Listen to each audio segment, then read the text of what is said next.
नमस्कार, स्वागत है आपका बिहार समाचार में। तो बड़ी घोषणा कर दी है कि नीतीश कुमार की सरकार गिरने वाली है और तेजस्वी यादव की सरकार बनने वाली है। कहा गया है कि एनडीए के 20 विधायक तेजस्वी यादव के साथ आने वाले हैं। तो वहीं 6 फरवरी को पूरे भारत का चक्का जाम करने का ऐलान कर दिया गया। तो वहीं मोदी सरकार के बजट को लेकर कहा गया है कि अब देश को बेचा जा रहा है। तो आज की बड़ी खबरों पर बात करने से पहले आपसे अनुरोध है, कृपया वीडियो को एक प्यारा सा लाइक अवश्य कर दीजिएगा। आपका लाइक करना ही हमारी मेहनत का फल होता है। तेजस्वी यादव की सरकार बनने को लेकर बड़ा ऐलान कर दिया गया है। कांग्रेस के बक्सर से विधायक मुन्ना तिवारी ने ऐलान किया है कि एनडीए के 20 विधायक तेजस्वी यादव के संपर्क में है, तेजस्वी यादव के साथ आने वाले हैं। इन्होंने ऐलान कर दिया है कि होली से पहले नीतीश कुमार की सरकार गिरेगी और तेजस्वी की सरकार बनेगी। मुन्ना तिवारी ने क्या कुछ कहा है, आप बिहार तक का ये रिपोर्ट देखिए। मैं चैलेंज करता हूं कि उनके जदयू के 18 से 20 विधायक हम लोगों के संपर्क में हैं, नेता प्रतिपक्ष के, और जिस दिन ये कमजोर हुए उस दिन 18 से 20 विधायक टूटेंगे और हमारे गठबंधन में आएंगे और हमारी सरकार बनेगी। हम लोगों ने कह दिया है, दिवाली का पटाखा तो फोड़ लो आप, लेकिन होली का जश्न हम मनाएंगे। इस बार मोदी सरकार के केंद्र सरकार के बजट में बिहार को ठेंगा दिखा दिया गया। तेजस्वी यादव ने कहा कि बिहार में न कोई कारखाना, न ही रोजगार और न ही इंफ्रास्ट्रक्चर की बात की गई। तेजस्वी ने कहा कि यह बजट नहीं, सरकारी प्रतिष्ठानों व संपत्तियों को बेचने का सेल था। Railway station, airport, Lal Qila, BSNL, LIC बेचने के बाद यह बजट नहीं बल्कि अब बैंक, बंदरगाह, बिजली लाइनें, राष्ट्रीय सड़कें, स्टेडियम, तेल की पाइपलाइन से लेकर वेयर हाउस बेचने का भाजपा का निश्चय है। इस बजट को लेकर इतने तंज कसे जा रहे हैं कि देखिए, रामविलास यादव जी लिखते हैं कि मैं देश नहीं बिकने दूंगा। इसके आगे की लाइन वो छुपा ले गए। वो लाइन थी, मैं देश नहीं बिकने दूंगा, मैं खुद खड़ा होकर सब बेचूंगा। किसान नेता नरेश टिकैत ने बिजनौर महापंचायत का ये तस्वीर शेयर करते हुए सरकार को चेतावनी दे दी है कि अभी भी संभल जाओ, नहीं तो संभलने लायक नहीं बचोगे। तो युद्धवीर सिंह लिखते हैं कि 6 फरवरी दिन 12 बजे से 3 बजे तक पूरे देश का चक्का जाम किया जाएगा। अगर इसके बाद भी मांग नहीं मानी गई तो आंदोलन को और तेज किया जाएगा। मोदी सरकार ने जो बजट पेश किया, इसको लेकर तो विपक्ष नाखुश है ही। अब इनके ही नेता नाखुश दिख रहे हैं, मोदी के बजट से मांझी हुए नाखुश। अब इससे भी खराब स्थिति क्या होगी, इनके ही घटक दल के नेता सरकार पर ही सवाल उठा रहे हैं। देख लीजिए, सरकारी कंपनियां जो लंबे समय से घाटे में चल रही थी, मोदी सरकार इन कंपनियों को अब निजी हाथों में सौंपना चाहते हैं, इनको बेचना चाहते हैं। जीतन राम मांझी ने कहा कि मोदी सरकार को निजीकरण से पहले प्राइवेट सेक्टर में आरक्षण का कानून बनाना चाहिए था, लेकिन ऐसा नहीं हुआ। इन्होंने कहा कि इससे SC ST वर्ग को खतरा है। वाह रे सरकार, ये किसान है, कोई आतंकवादी नहीं है। देखिए, राजद ने कहा है कि जिन मार्गों पर किसान डटे हैं वहां कंक्रीट के अवरोधक बनाए जा रहे हैं। ये भाजपा सरकार चीन को 5-7 किलोमीटर अंदर आकर गांव के गांव बसाने से नहीं रोक सकती, लेकिन अपने ही अन्नदाताओं को उनके लोकतांत्रिक हक से वंचित करके उन्हें आतंकवादी इत्यादि बोलकर उनके साथ आतंकवादियों जैसा बर्ताव कर रही है। और युवा राजद ने तो यहां तक कह दिया कि ये दिल्ली यूपी का बॉर्डर है, काश भारत चीन का बॉर्डर भी इस प्रकार से होता।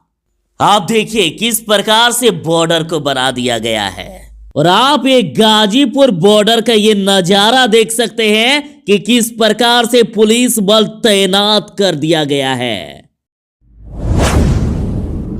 मोदी सरकार के बजट पर तेजस्वी यादव ने कहा कि ये बजट नहीं बल्कि देश को बेचने का सेल चल रहा था। तेजस्वी यादव ने कहा कि ये देश को बेचने का बजट है। राजद का कहना है कि घर बेचकर घर नहीं चलाया जाता है। और देख लीजिए, इतनी खराब स्थिति हो गई है कि कृषि क्षेत्र का बजट आवंटन 1,54,000 करोड़ रुपए से घटकर मात्र 1,48,000 करोड़ ही रह गया है।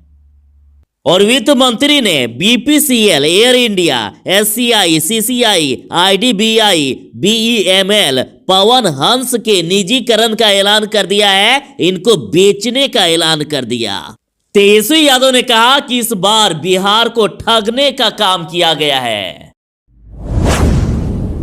अब इस सड़कों पर जिस प्रकार से कीले बिछाए जा रहे हैं, तो नरेश टिकैत ने कहा कि सरकार जी, हम किसान हैं, पाकिस्तान नहीं।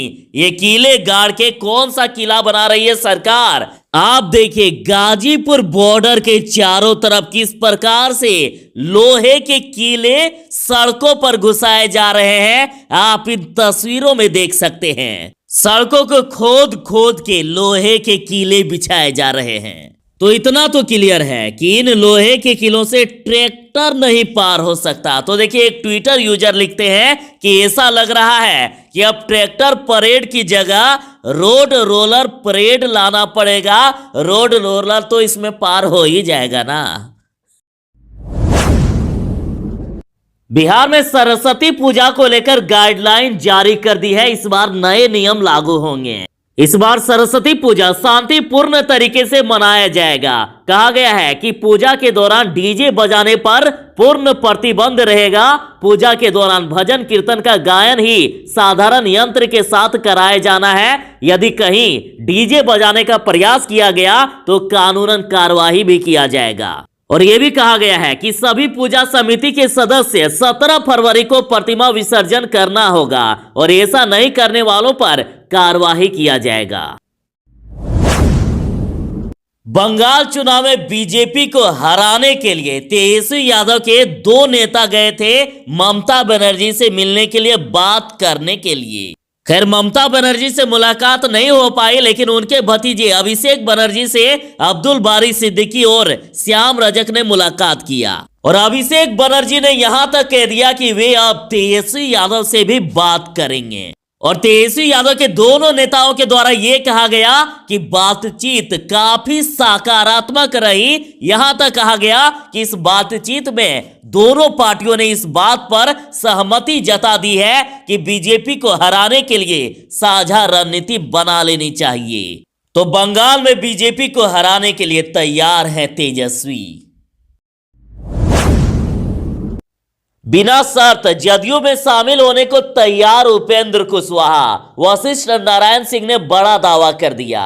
रविवार की रात नीतीश कुमार और उपेंद्र कुशवाहा की मुलाकात के बाद जदयू के पूर्व प्रदेश अध्यक्ष वशिष्ठ नारायण ने दावा किया है कि उपेंद्र कुशवाहा बिना शर्त जदयू में शामिल होंगे। उन्होंने कहा कि उपेंद्र कुशवाहा की कोई डिमांड नहीं है। दरअसल वशिष्ठ नारायण सिंह भी नीतीश कुशवाहा मुलाकात के दौरान मौजूद थे और मीडिया से बातचीत में उन्होंने कहा कि वे पूरी तरह से आशान्वित है कि उपेंद्र कुशवाहा जदयू में अपनी पार्टी का विलय कर लेगी। उन्होंने कहा कि उपेंद्र कुशवाहा को जदयू में पूरा सम्मान दिया जाएगा।